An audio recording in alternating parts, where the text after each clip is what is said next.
আপনি আপনি এর সাথে থাকেন। হ্যাঁ বসো, ওখানে বসো, ওখানে সাইডে বসো, ওখানে বসো, হ্যাঁ ওখানে বসো।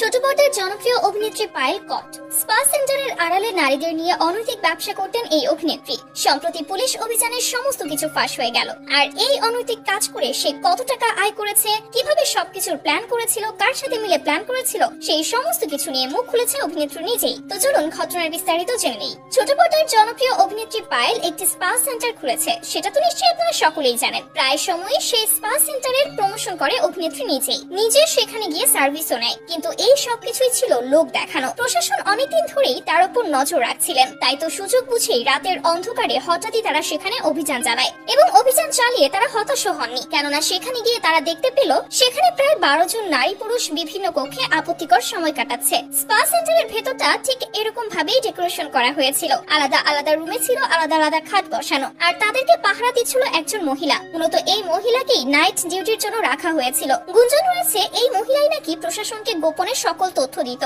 সর্বশেষ পায়েলের স্পা সেন্টার ক্লোজ করে দেওয়া হয়েছে এবং প্রশাসনিকভাবে পায়েলের সঙ্গে যোগাযোগ করার অনেক চেষ্টা করা হলেও তাকে কোনোভাবেই পাওয়া যাচ্ছে না। অনেকেই ধারণা করছে পায়েলের মাথায় এই সমস্ত উদ্ভট চিন্তা ভাবনা আর ব্যবসার আইডিয়া তৌহিদ আফ্রিদি দিয়েছে এবং দিয়ে নিজে পালিয়ে গিয়েছে। যাই হোক ভিউয়ার্স, পায়েলের এই ধরনের কর্মকাণ্ডের খবর জানতে পেরে আপনারা কতটুকু শকড হয়েছেন কমেন্টে জানাতে ভুলবেন না।